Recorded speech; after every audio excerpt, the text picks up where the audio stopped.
Yesterday, we were discussing the concept of prophecy, where God communicates with people. Now, what does he communicate? And we said this is one of the tenets of Jewish belief. So the equivalent case I said was, could you imagine the United States government builds a multi-trillion-dollar laboratory, and they introduce you to the laboratory. The person is illiterate, can't read, can't write. And you say to the person, and his level of experience is, he knows how to fish in a creek. And they said, go into this laboratory, and the sophistication is beyond genius to be able to understand how this laboratory operates. And if you don't, you could actually destroy it by not knowing. And you bring somebody in who's illiterate, who has no experience in anything, to operate this lab. And you say, well, you'll feel your way through the systems. You say, you understand? It's insanity. There's no such thing as a level of irresponsibility as allowing such a person to enter into that laboratory. God creates a world which borders on the infinite. He takes a human being, puts him in this universe, and creation has a purpose. Figure it out for yourself. Understand?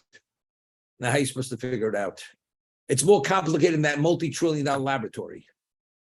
Exactly what am I supposed to do with it?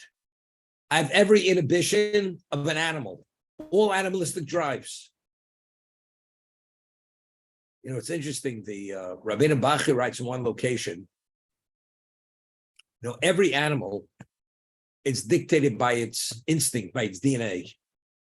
And it cannot behave differently than its DNA, than its instinct. An animal only procreates when it's in heat. If it's not in heat, the male and female don't get together. Everything is based on its instinct and based on seasons, climate, various things. That's how it exists. Exactly how it's meant to exist. The ant is the most laborious insect and has zeal because it is DNA. That's the way it's supposed to behave. And a lion is the king of the jungle among undomesticated animals because it's in its DNA, its muscle mass, its ability. Whatever it is, that's what a lion is. A human being is different. A human being has the ability, we have instincts, but the main component which allows us to function, operate, behavior-wise, is our intellect, and we make choices. And those choices determine how we live our lives. That's the difference. If an animal would procreate whenever it sees a female, it would procreate itself to death. Because the animal has no control over its behavior. Therefore, the instinct, the DNA, there's a gauge. God set a gauge to everyone. There's certain times an animal's in heat, it's not in heat. An animal, it's instinctively, as thirsty as it is, it has a sense whether water is polluted, toxic or not. If it senses it's toxic, it will not drink that water. As thirsty as the animal is. A human being, when your thirst reaches a level that you're so parched, you begin diluting yourself, say that water is okay. It's okay to drink it, even though the person may die. Because a person has the ability to override instinct, and there may be a sign there, a skull and bones. But something, if you got to drink it, you drink it. I'll worry about the skull and bones later. Because a human being is not determined and controlled by instinct. An animal is totally instinct. Instinct says you don't drink the water, you don't drink the water. But you're dying of thirst. Instinct says you don't drink water, you don't drink water. A human being does. Because we delude ourselves on many levels. There was a case many years ago, and I officiated this wedding. this woman, she became a Balas Tshuva, Yad Avram. The story goes back 35 years ago. And her mother was from the New House publishers. And when she married David Lobel's brother, Rick Lobel. But his wife is a New House granddaughter. So the wedding was at our grandfather's house in Connecticut. The location was called Stonehenge, Connecticut. Stonehenge. It was an estate. He had an estate there. And only the family were invited, the cousins, the ones who own New House Publishers, Condé Nast, all that, and a few other people. And his wife was a second marriage. Every day for the past 35 years, the limousine would pick his wife up at their home, then go to his office, and they would eat every night in a certain restaurant, a very exclusive restaurant. I'm sure it wasn't on the Hashgacha, that's for sure. Okay, no certification. And then her husband passed away. Mr. Newhouse passed away. He was the only surviving Newhouse brother. Passed away. So the car picks up his wife to take her to the restaurant. She already attended her husband's funeral. And she was not a woman who was senile. So she says to the chauffeur, "Are we going to my husband's office to pick him up?" So he excused himself. He says, "Miss Newhouse, your husband is deceased. He's not well." He said, "You mean we're not going to pick him up?" She couldn't accept the fact that she no longer has a husband to go to this restaurant with. You understand? And evidently, she must have been not a stupid woman. If Newhouse married her, evidently she had something on the ball. But a person could be, because of their trauma, they could delude themselves to such a degree. You could take day into night, night into day. There's a Skull and Bones says the water is toxic, polluted. How do you drink it? If you're thirsty enough and you feel that you're going to pass out, you drink the water. But you're going to die from it. I probably won't die. But that's because we're subject to our own evaluation. That's the power of choice. So could we figure it out? We have so many conflicts of interest as a human being. We're conflicted. So if we're conflicted, we have to have some kind of script, some kind of guide to be able to what? You see something very attractive the other side of the field, and you'll realize it's quicksand. And the moment you step into that quicksand, you get sucked down and it's over. And somebody says, by the way, be careful, it's quicksand. He says, well, I'll step very gently. But what's on the other side is something worth a fortune. Person says, you may not live to get to the other side of this field. Person says, I believe that it's not quicksand. You can believe what you want. If you value your life more than that, you don't go into that field. But the person who's consumed, because he feels he can make a success of his life, one of a kind, he goes into the field. And what happens? It's over. But again, because we have conflicts of interest, and that conflict doesn't allow us to be objective enough to make a correct evaluation. So we need a script. We need that Geiger counter. You need that mine detector. When you go into that field, to be able to navigate where the mines are. How do you have to navigate? God gave us a script. He gave us a code of life to allow us to develop sensitivities and hone our skills and our nerve endings that when we get next to certain things, immediately the buzzer goes off. It's off limits. It's taboo. God had to, logically, he had to communicate with, if you believe in God and the world is not random, God had to communicate with man. Otherwise, the whole thing doesn't make sense. The whole story is insanity. Therefore, you have to say clearly, if you're a straight, rational thinking person and you believe in God, God communicated with man, told him exactly what this world is all about and how to succeed and how to navigate his life to come out the other end alive. It's clear. Now, What is that prescription of life? To be able to achieve it, what do you have to do? Person goes, he's a vegan grains and vegetables, and he pops vitamins. And he goes to St. Moritz in the winter. So, because the air is very, with the snow, is that what it's about? Well, if the mountain goat could go up those mountains, and he's healthy, so you'll be healthy. Yeah, you'll be as healthy as a goat. They'll start calling you nanny goat, right? That's what it's all about. You'll be able to be a tour guide. One of these guys take you up to Mount Everest if you're good at it. So therefore, God had to teach you, had to tell you what it is. And we know different species of animals. Each one has its specific diet, what it eats, what it could eat, what it can't eat. It's based on the species.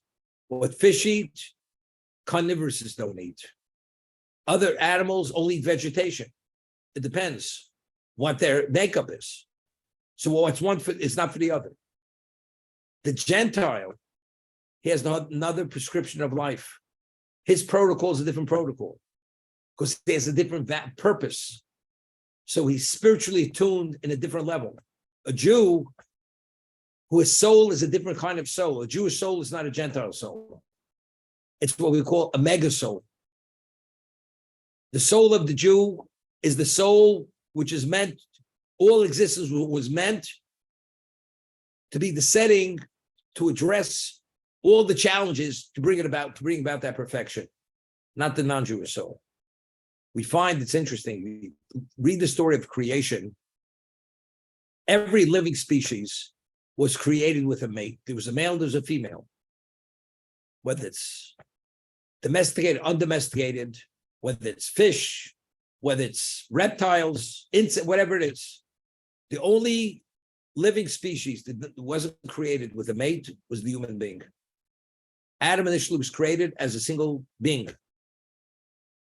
Only when Adam realized that he doesn't have a helpmate, he came to the realization God created Eve, Chava, for him. The woman was created, but initially he was created as a single individual. Adam was a smart person. He was endowed with divine wisdom. He was the most perfect creation to be created. He's the center of the universe. And when he looks around and he passes and he sees all the species, each one has a mate and he doesn't have a mate. What's the takeaway? You have this magnificent universe, galaxies, world which has endless components, vegetation, herbs, fish, species, beyond number. You can't even compute the numbers. That's how great they are. What's it all about? You know what it's all about? If God created this world for me, and this world is the setting for my challenge, what is the level of responsibility that I have to meet that challenge?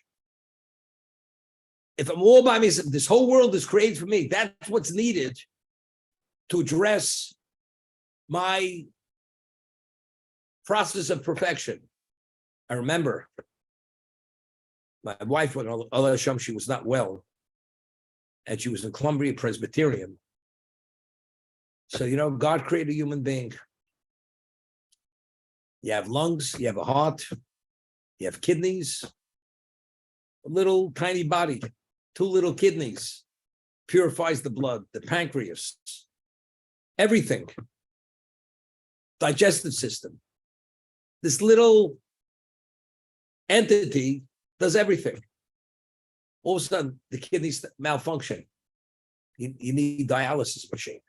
You need heart and lung machines. You look at the buildings, 14-story buildings, multi-billion dollars of equipment, all medical equipment, to replace these little tiny kidneys, these lungs, the heart, and the systems. Could you imagine?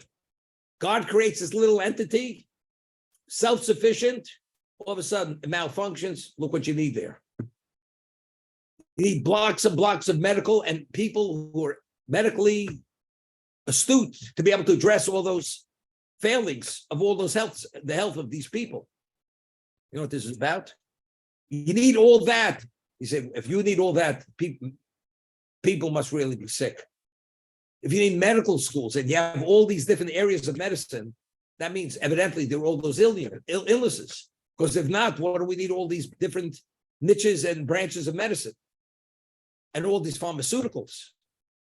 These pharmaceuticals are making billions and billions of dollars for the drugs. But if everybody's healthy, what do we need drugs? What do we need medication?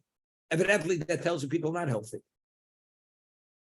So everything is only to facilitate, to accommodate the need of whatever it is. So what are the needs of mankind? Endless needs, endless. And that's what makes the world go round, as they say. What is the need, spiritual need of a human being? There's no laboratory that can make an evaluation analysis of what the soul needs to maintain itself. Because there's no spiritual laboratory. The only one who knows that is the Creator himself, who created the soul and understands exactly the nuances and every aspect of it, what will allow it to perfect itself through the context of choice. Only God knows that. God gave us a protocol, a prescription of life, and the degree of challenges and the difficulty or the easiness to be able to address every part of it.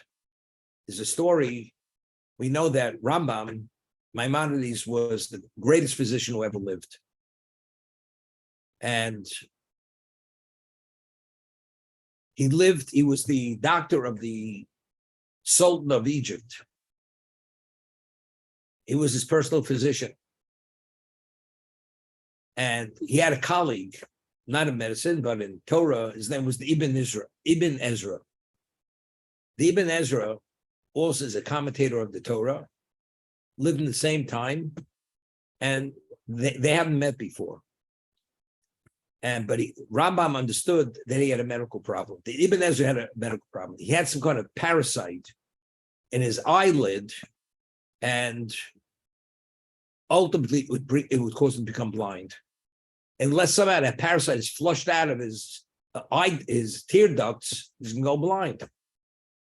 So the Rambam invites the Ibn Ezra to his home, and then afterwards, they get into a conversation, and all of a sudden he embarrasses him to a degree that literally he couldn't believe a person could go and minimize another person and deprecate him and embarrass him to such a degree.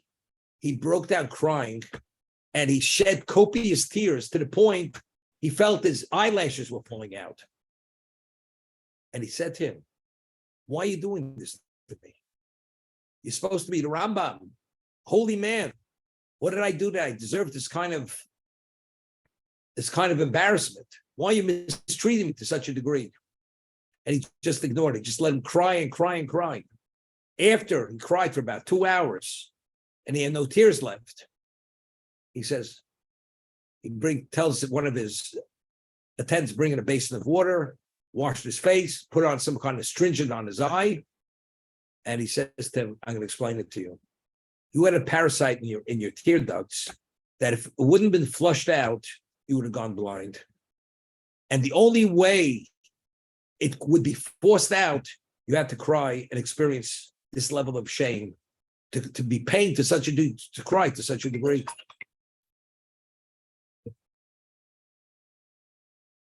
Otherwise, the parasite wouldn't have been flushed out. So all that is only so you should be able to retain your sight and even advance your sight. That was the healing process. But the Rambam, who's the expert doctor, what the other person took as he's never experienced like this for no reason. Why am I being victimized? That wasn't called victimization. That was called rehabilitation.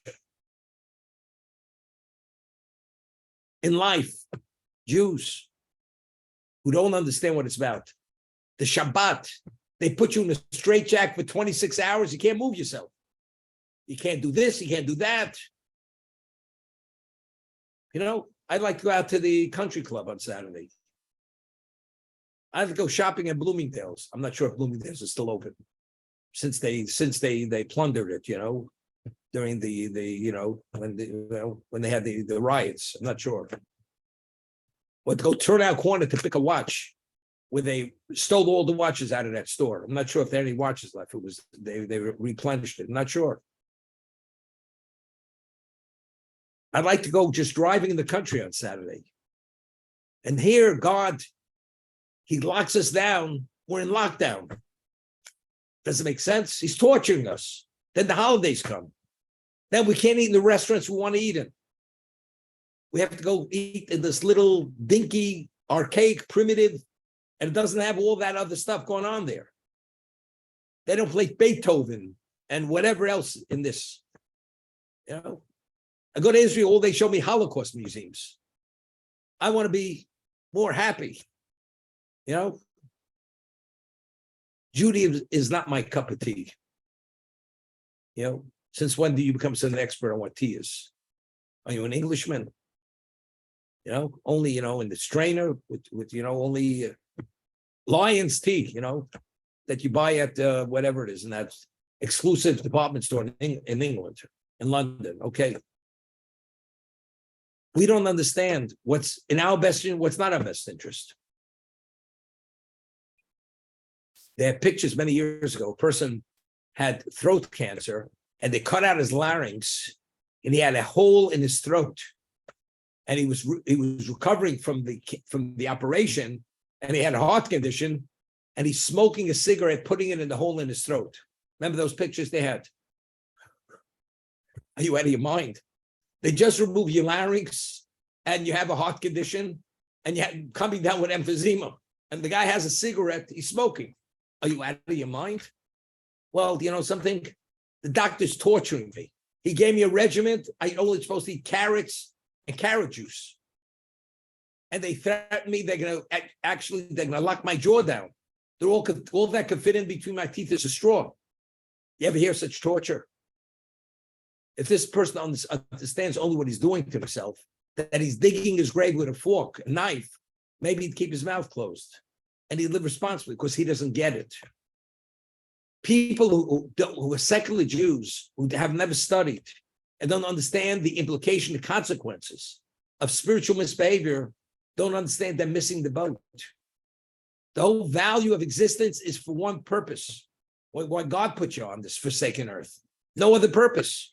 And if you succeed despite everything, then everything was beyond worthwhile. If not, as they throw the animal into the trash heap, its carcass, they throw your carcass in the same trash heap. That's the value of your existence if you miss the boat. Could you imagine a tsunami coming in? You ever see pictures of a tsunami? You can't outrun a tsunami.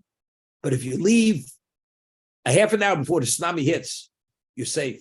You go to higher ground, you're safe. But if you're there, you're not going to survive it.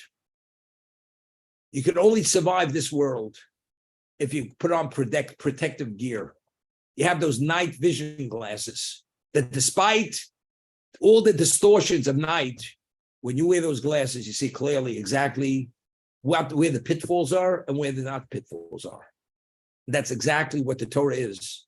Living this particular protocol, which God instructed us and God communicated that, and that's what prophecy is. Because if you don't know how to live your life in this unlimited, valuable laboratory, there's no way you're going to figure it out. Therefore, prophecy, God communicating with man, is a necessity. Otherwise, there's no rhyme or reason. Existence doesn't make any sense.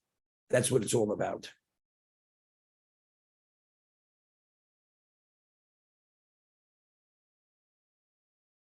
You know, very often I speak to people and they say, Rabbi, it's so logical to the point. It's hard to listen to what you're saying because I got to live my life over again. You know, there's an expression in English, truth hurts. You say, why don't you look yourself in the mirror? People says, I have difficulty looking myself in the mirror.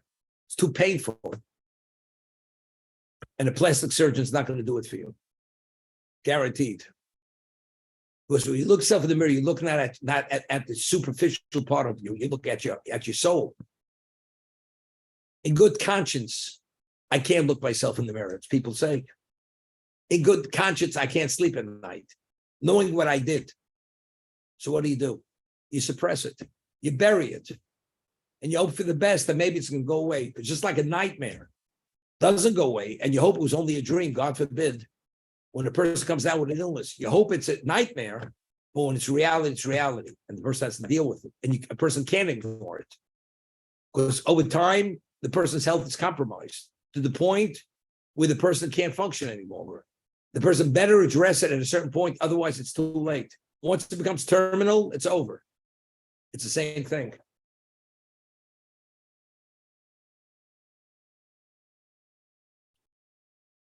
Many years ago, and this is a fellow Israeli of Shayas. There's a guy named by the name, his name is Ike Perlman. Is that his name? He had what's it called? Marvel. He owned Marvel.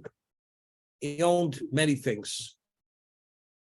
And somebody had once taken me to speak to him. He was an Israeli.